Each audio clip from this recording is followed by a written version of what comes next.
Most Recon players do not take advantage of the gadgets that they have available at all. And there are two that I think are just the options that every single Recon player should be running on most maps and modes. Starting with C4. This is the only gadget that Recon has that can take out vehicles, and it's the only gadget not on the engineer class that can actually take out a whole vehicle. When I am in a tank, I am so scared of Recon players getting behind me, sneaking around in buildings. You just can't push with a tank when there are hidden Recon players, because you have to respect the threat that they're going to have C4. I'm basically always expecting every single Recon skin player that I see to have C4, and I'm hoping that they're in the back of the map sniping and not anywhere close to any vehicle I'm in. And whenever I'm playing as Recon, I always want to have the C4 so that I am not useless against a tank and I can actually sneak up behind it and take it out. It's not always easy. It's definitely a super skillful thing to do. You usually have to kill the engineers first, stay a little bit hidden. Sometimes the tank can drive off on you. Sometimes even 3 C4s isn't enough.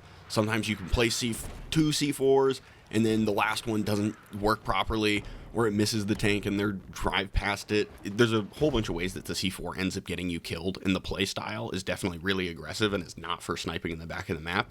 But it's so threatening that every single player that's doing this type of stuff is actually making an impact on the battlefield, whether or not they successfully take out the vehicle, because the threat of them is so huge. And it's the same thing with the next gadget, the Recon drone. You can tell that the Recon drone is really good because if you fly a Recon drone up into the air, people will start shooting at it. If it was bad, people would ignore it. But they know that once they're spotted constantly, it is a huge deal. And for modes like Breakthrough, this thing is so overpowered. You need a Recon player droning basically at all times in order for your team to have a chance. It's not even enough to just have a bunch of support players reviving constantly. You need to be spotting the enemy team in order to be able to move up and defend. It's crucial for both sides.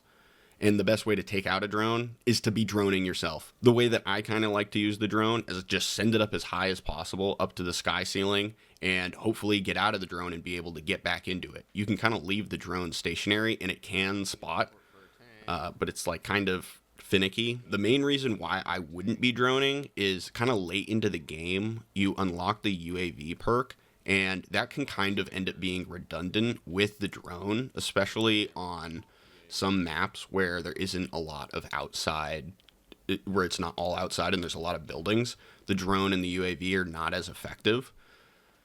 So they're not always going to be overpowered, but on certain maps, like Blackwell Fields, Breakthrough, the Recon drone is ridiculous. I don't really like flying it too close or like really trying to take out too many enemy gadgets. I don't really care about them that much. I really care about spotting the entire enemy team, finding out where they are, and it helps your team move in. And sometimes you drone and you spot the enemy team and your team just does not take them out. And you know what? There's nothing you can do about it because it's a team game. And what I'm really hoping is that if you're in the back of the map, you have a freaking drone on and you're droning and spotting people at least, and at least helping out the team and getting the drone close to the action. The drone is just a super high skilled thing. You can maybe place C4 on it and take out an IFV or tank, but it's kind of tricky.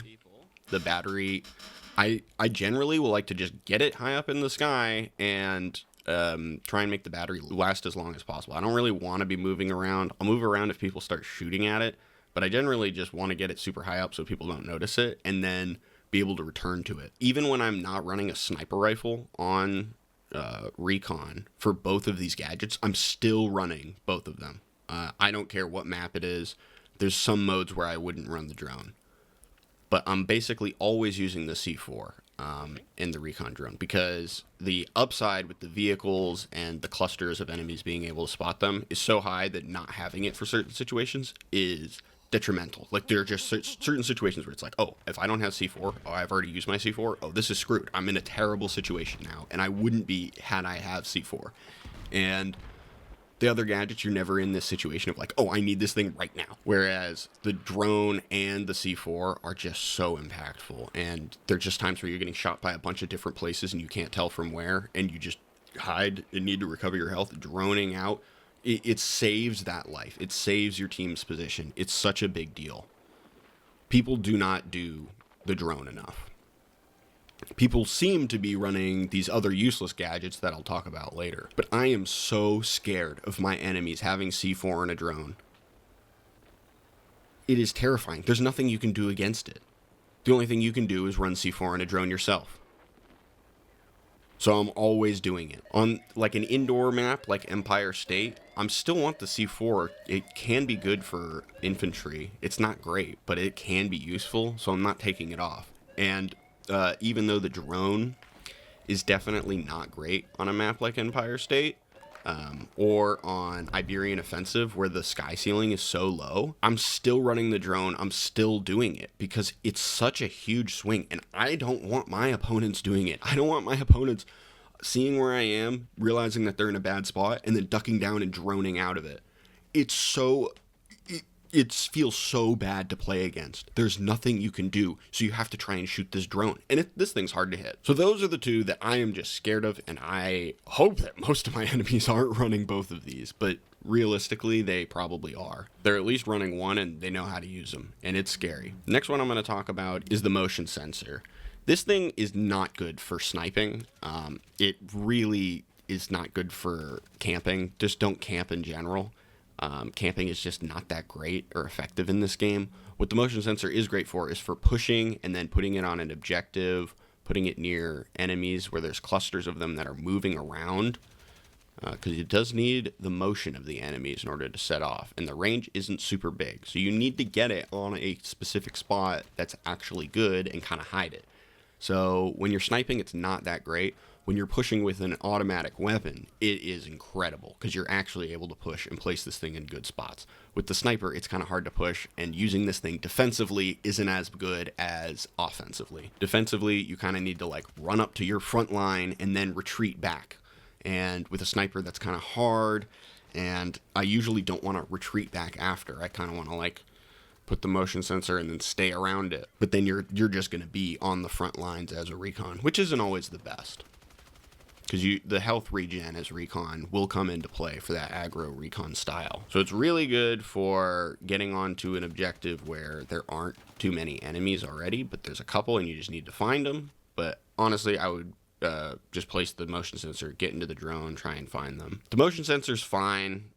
Sometimes it's bugged and it doesn't work, and so I'm always continually placing it. It gives you 25 points for placing it on an objective, so like at the very least you should just be popping it all the time when it's in a decent enough area. The thing reloads so fast that you'll get another one in like 30 seconds. But I'm just not super scared of it. You should be shooting them when you see them from the enemy and not leaving them up, but they're just not that big of a deal because the range isn't that large. And honestly, there aren't too many aggressive recon players. There should be a lot more that are droning and using this thing to spot enemies. But in general, I don't see enough of them. I see too many snipers in the back of the map or on roofs. Next up, the Claymore. This thing is like basically only used for snipers camping on roofs, but it's totally usable on some maps and modes.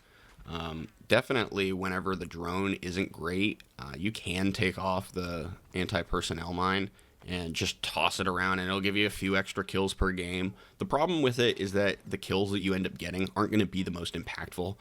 They're probably a lot more likely to get revived. They're probably in situations where the person's like moving between objectives anyway, and so it's not a huge deal. They can just like respawn to a better spot. So like eating one ticket is fine. Getting a kill is cool. It's overall just not a big swing, but it's definitely not bad. Like, it's super annoying to play against. These things work. You have to shoot them when you come across them. They can close off angles. They definitely get kills. They help your KD. But for me to take off the drone or the C4 feels so bad because the drone gets you out of so many situations where the enemy has the upper hand. I just think in general, most people haven't learned to use the drone in the proper situations enough, and including me. Like, there's still so much more to learn from the drone, and the Claymore is just so basic and you can kind of figure it out instantly, where I want to be running the drone and getting skilled and better at doing the drone, and I think it'll just be better off long term, whereas the Claymore, you're not going to really learn much from. These next gadgets, these ones are a complete waste of time and space. If you're using these, you're probably in the back of the map. They work though. So I'll start off with the laser designator. Okay, this thing can paint vehicles. It does work. Painting them, you have to like stand still and you like light yourself up with a red light. It gets you killed so often. What this thing is really for is snipers in the back of the map so they can like zoom in and spot a bunch of enemies that they wouldn't normally be able to. And that's basically what they use it for. It's for people that are like way off in the distance. They're not even painting vehicles because they probably understand that painting vehicles doesn't mean a death sentence for a vehicle. Any really good pilot will be able to get out of a painted situation. They'll just go back to the base. They'll go back to behind a mountain and cover.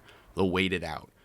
They'll make you repaint them again. What they're really afraid of as the helicopter pilots are the tow missiles, because those they can't really see coming and it's hard to dodge. The incoming missiles, they can actually dodge them. The Stingers are not super effective in this game because every single gun in this game can shoot helicopters.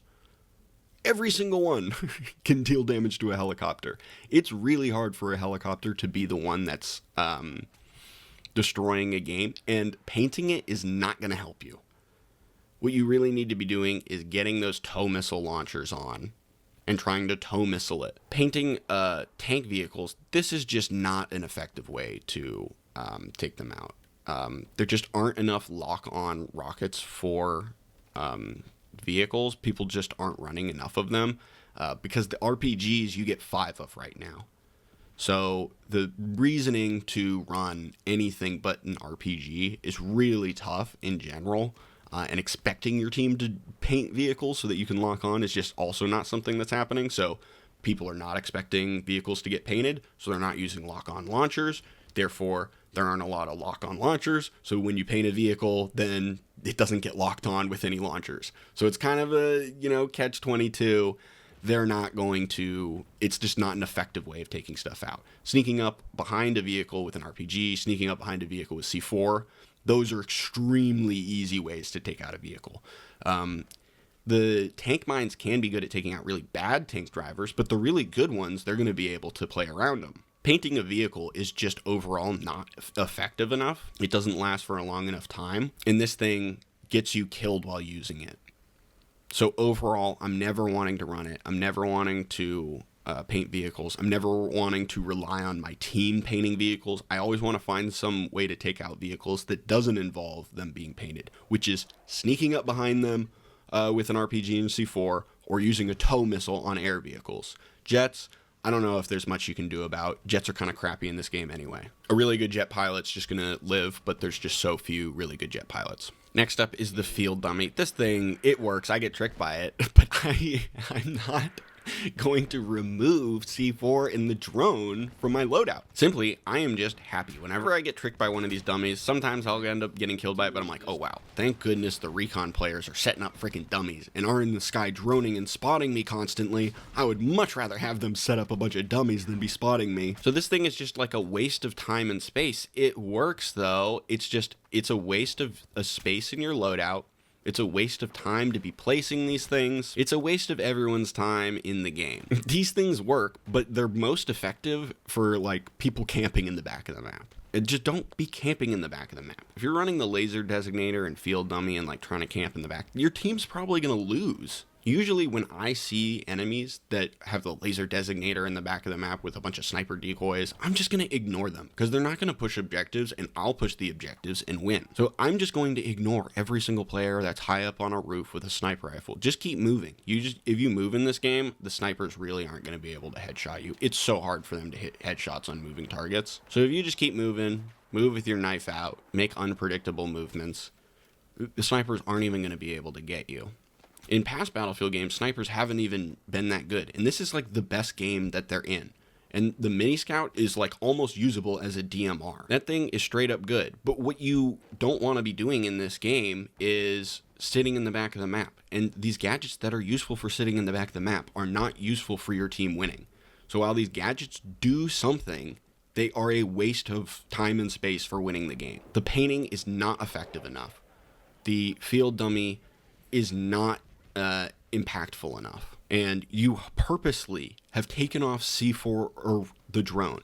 And I am so scared of the C4 and the drone that I am just so happy whenever I see people on the enemy team with the bunch of dummies in the laser designator, and I am very upset with my team having the laser designator and the field dummies and sitting in the back of the map. The laser designator I have above the sniper decoy because you can actually place the laser designator and then it's not that bad and it can be doing some spotting. But if that's the purpose that you want, I would definitely be doing the drone, and painting vehicles and setting it up for painting vehicles just isn't that great. And it's kind of a waste of time to like go get to a really good spot to set it up. You kind of have to get the angle just right. You might need to like pick it up and replace it and like zoom in properly. It's in general a waste of time and space, and you're probably going to get killed a lot setting this thing up. And I would much rather be using that time to have my knife out and be running to a really advantageous position on the map and getting a better position on a vehicle or on an objective, rather than setting up these things that aren't just super effective.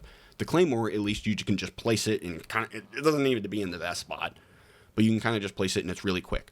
The dummies, in order to have them in a really good spot, it's going to take a little bit of thinking. Like, you got to think like, oh, okay, this would be a good spot. I would get tricked from here. This is a window. I would totally get tricked from here. And you kind of think about placing it, and then the enemies like kind of have the objective already. And it's like, wait a second, why am I taking 5 seconds, the time that it takes to respawn, to place a dummy? You know, it's just... I don't want to be placing dummies. It's not super fun to be placing dummies. It's kind of a gimmick. They absolutely work, though, and I'll get tricked by them. Last up, the Tracer Dart. This thing is useless. Why does it have ammo? Why do you not have unlimited shots? Why would I ever use this over the laser designator? It is as hard to hit helicopters and tanks with this thing as it is to hit with an RPG. And you get 5 RPGs. 5 RPGs or 3 tracer darts. Why would I ever put this thing on over the laser designator, which I'm already not putting on because painting isn't that effective? Painting would be more effective if the lock-on stuff was better, but the lock-on stuff isn't that great. Sometimes the smoke works a little too well on it. Lock-on stuff just isn't perfect. So people aren't running lock-on stuff. So you don't need to be running the painting stuff as well. That's the problem, is like, not that painting is so bad, but that lock-on weapons are so much worse than the RPG that nobody's running them. So you will probably want to be running the RPG. And let's be serious here. Taking off the drone and the C4 for this tracer dart, what are we doing here? It's hard to hit these freaking darts. And then I'm painting a vehicle. I'm removing 2 actual good gadgets to be wasting my time and not on something that's actually difficult to accomplish. This is not worth learning how to place better darts. This is not something that I ever want in a loadout. This is not something I want to spend time in a match ever doing. There's people to kill, okay? There's vehicles, there's things to spot, there's tanks to take out. You can be useful as Recon. Most Recon players are not useful to their team. They're standing in the back of the map with probably the Claymore, the motion sensor, and the laser designator, and they're hoping that nobody comes up on their campsite, and they're just shooting from a rooftop. And it's honestly really difficult to hit shots as a sniper on moving targets. You basically need them to be sitting still. So even if you are running a sniper, and I like to snipe when my team is unable to push, and it can help me like when the enemy team is constantly peeking and standing still, but it overall is not an effective strategy to winning the game. And so you want as little snipers on your team as possible, but that doesn't mean that you want as little Recon players as your team as possible. The drone and the C4 and the motion sensor make it where that aggressive Recon strategy can be better than support and engineer for infantry play. There's definitely times where the C4 and the Recon drone aren't the best gadget for you to have on. Maybe the Claymore, there's times where the dummy would have been better, times where the laser designator would have been better, but I'm never going to try and predict it in the match beforehand. I'm going to come in with the C4 and the Recon drone because they're going to be a lot more useful in other situations. And I don't want to get myself into the situations where the laser designator, the tracer dart, and the sniper decoy are useful. I don't want to get myself into those situations. I do want to get myself into the situations where the drone and the C4 are useful. So they just work with the proper playstyle. It makes you win games when you use the gadgets at the top of the tier list. I'm scared of people that are doing it. And the ones at the bottom, go for it. I hope all my enemies are doing it. And I hope my teammates are not.